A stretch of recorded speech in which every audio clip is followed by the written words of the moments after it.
So one of the things I really like about Canvas is how easy and organized the grading system is. It's just takes a few clicks to find, and it will talk to PowerSchool or Gradebook or whatever we're using. It will talk to them automatically. The grading stays organized. I can track things really easily. I really like how the grading system within Canvas is set up. Let's talk about how to find it. So here on your dashboard, when you first log into Canvas, excuse me, you will see over here on the side your to-dos. This is anything that requires your active grading. So if a student submits an assignment that's entirely multiple choice, Canvas will grade that for you, and it won't always notify you that it needs grading because the grading is done. So you'll be able to find those things in your gradebook already finished for you. But things that have writing on them or anything that requires you to actively look at and assign a grade to, they will show up here in your to-dos as they have been submitted. So if you click on one of these, it will automatically open your Speedgrader in a separate tab. I'm not going to open these for you just because there are people who may be watching this video might see their own submissions, and I don't want to do that to anybody. But you have all of your options here where you can pull them up and you can see like what needs to be graded. Another place to find the active grading is within the class itself. So if you are teaching more than one class, um, you may have all of those classes and your grading to-dos on the right-hand side. But once you click into a specific class, you will only see the things here in your to-dos for that class that need grading. All of the sections that are taking that class will be grouped together here, so you can grade all of the kids taking that class at one time. If you have like 2 periods where you're teaching, say, Math 1, all of your Math 1 kids will be within this one class, so they will all show up together on your to-dos. You can just grade them all at once and not have to keep separate folders unless you want to. So you can find the notifications here or on the home page. Another place that you can find the Speedgrader is if you open the assignment itself. So here in your list of assignments, you can go to any published work, click on the 3 dots, and you can select Speedgrader. There's lots of other options you can do if you're creating and moving things around, but Speedgrader can be found on the assignment page as well. One other place that you can find it, lots of different ways to do your grading, is if you open the actual assignment. If you click on the building page when you're creating the assignment. Here, same 3 dots, you can click Speedgrader, or it shows up here on the right-hand side. There are lots of different ways to get to Speedgrader. Generally, clicking the notifications on your homepage is the fastest and the easiest, but you can get to it however you want to. Let's say a student submitted this particular assignment. They had to pick a book that they're going to read this semester for their project. So when I look at the Speedgrader, when I click on, I'll follow it, you can see the pattern. When I click on Speedgrader, it will open it in a new tab. Easy peasy, it will pull it up. It will tell you which student you're looking at here. Generally, the default is alphabetical. So whoever has an A name in all of your classes, they will be first. There's also a test student in every section. So your number of students enrolled will always look one higher than you actually have because one of those is the test student. This lets you kind of like play with the buttons and figure it out without having to like mess with an actual student score. You can drag this bar side to side. So if you want a little bit more space for writing comments, or you can give them a little bit more space for whatever work they've submitted, there's plenty of things that you can do. You can click here in the box and assign a grade to that student. And once you have graded them, a check mark will pop up next to their name. If they have not yet been graded, there is usually a circle an icon circle next to their name. I currently have my grades hidden, so there's a setting you can turn on in the gradebook that hides all of the grades until you're finished grading. And then once you have finished grading everyone, you can release the grades all at once so that like Jimmy Anderson doesn't see his grade, and then Jimmy Smith has to wait for me to get all the way down to the S's and get really anxious. And he's like, well, what about my grades? And it just keeps everybody all at the same time, which I like.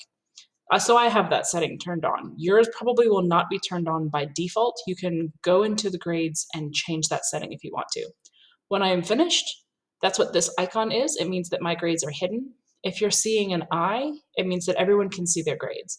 If it's an I with a slash, that means that grades are hidden. And all I have to do is go in and hit post grades. Who am I hiding them for? I've only got one student in this practice course, so I'm going to release for everyone or release those who are only graded. I can sort by which section I want. Like say, don't worry too much about this setting. This is kind of for a little bit later when you're more comfortable with it. So don't freak out about it. Just know that this option is there. When I'm done, I hit post. It takes a minute or two, and then everyone can see their grades. While we're letting that thing run, I'm just going to go ahead and X out, cancel that. There are a couple of other options on the screen as well, things that you can look at. This button over here on the left, this will take you straight to the gradebook. So you can go from looking at grades for this assignment to open up a whole gradebook where you can see all the grades that everyone has submitted. Like say this is for hiding or for posting grades, and you can hide them again once you've posted them if you want to. There's also some settings. How do you want to grade things? Let's look at the options. So everyone's default is you list all of the students in this section, everybody who's taking Math 1 or Biology or English 4, like whatever you're doing.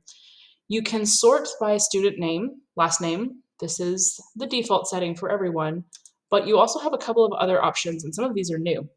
You can sort by when did they submit it, when did you turn it in. Maybe if you turned it in early, you get graded first, or if you turned it in late, you get graded last, whatever it happens to be. You can see things in the order, or you can click by submission status, like things that you've already graded, you can group together, and so you don't have to look at those first off. You can look at people who haven't submitted anything yet. So these are new options, and they're really cool. Hoping to play with them soon. But generally, the default is to sort by student name. If, however, you want to grade things blind, maybe you don't want to see the name when you're grading, you can also select hide their names in the Speedgrader, and it will just say like student 1, student 2, student 3. That way you can eliminate any kind of bias, anything like that. You also have the assignment name up here that you're working with, and it is a link. If you click on the assignment name, it will take you back to the assignment page. So you can see, like, maybe you wanted to double check, what did I set as the requirements? Want to make sure you meet them. It will also list the actual due date, when were things finished. And you can compare the due date to over here when the student submits. It will show you what day and time did they submit the work. Also what class you're working with. Over here, you've got a couple of bits of information. How many people are enrolled in this class, and how many of those have already been graded. So this is a practice class. There's only one student. It's this default test student. So out of the 1 students in this class, I have finished grading 1 student.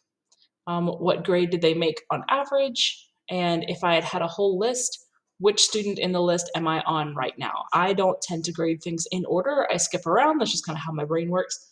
Keeps me from settling too much. So I can figure out I'm on student 16 of 40, and then I can skip and do maybe like every 5, break it into little chunks for myself. That's just kind of how my weird brain works. I can also toggle back and forth, go back a student, go forward a student. I can click the drop-down box to select a particular student. If the student has a profile picture, it will pop up here next to them. So all this kind of information at the top. Another thing I really like about Gradebook is that I can tag my assignments. I can tag something as late, I can tag it as missing, I can exempt them from the assignment. So if I tag this as excused, it will not count. It will take their grade out and it won't affect their gradebook. It will also leave a tag up here for you. So I can take away the tag and say no marking at all, or I can mark it as late, and it will let me write down you were 5 days late submitting that assignment. And it will tag it with blue. It will change the color in the gradebook. It will also flag it in the PowerSchool gradebook as late, which is really, really nice. I can leave students comments. I can type out a message as long as you want it to be. It can go really long. You can add emojis, you can add audio attachments, all kinds of stuff here when you are submitting your comments for the students. So feedback is really, really nice. It will also date and time your comments. So if you, sometimes I'll leave a student a comment on how they can improve a piece of writing, and they will reply to me in the comments, and we'll go back and forth and kind of confer on what they've submitted. And it's nice because we have the assignment right here to compare it to. So let's see what this looks like with these. Oh, it's the same thing. So this was an assignment that a student submitted to me. It was a discussion. I did attach a rubric to this assignment, which is something that you can do. If you go back to, let me find the right tab. When you have the assignment itself, you can attach a rubric, and then there is an option within the rubric to use this rubric for assignment grading. When you do that, it looks like this when you're grading. The rubric here will pop up with the student's work on one side. When I click View Rubric, I can select how well they did, and it will automatically total the grade for me. And then when I hit Save at the bottom, their grade will be totaled here. I can also compare when was it due, what time did they send it in, what time of the night did they send it in. Maybe they were required to submit something by the end of the school day, but they turned it in 2 hours later. Still the same day, but it wasn't the time I requested. You can see when they turned it in on Canvas. Once again, you can also mark their work. So say, oh, you were supposed to turn this in by 5 p.m., but it's 9:50, so I can mark you as late. And that will be marked in the gradebook as well. So this particular class that I'm looking at, I had 39 students across a couple of periods.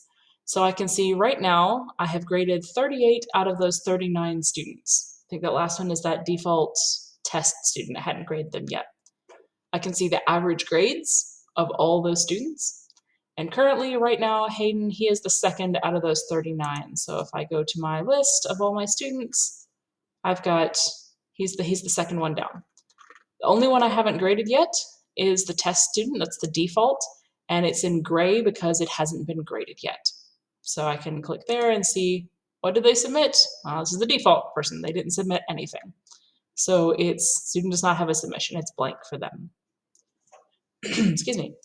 There are also ways to sort your students. So I have multiple sections of this class. I can separate and just grade second period. I can just grade third period, and I have renamed these. So you may see other labels here, but you can toggle back and forth between your different sections, your different class periods, and just grade one at a time if you want to.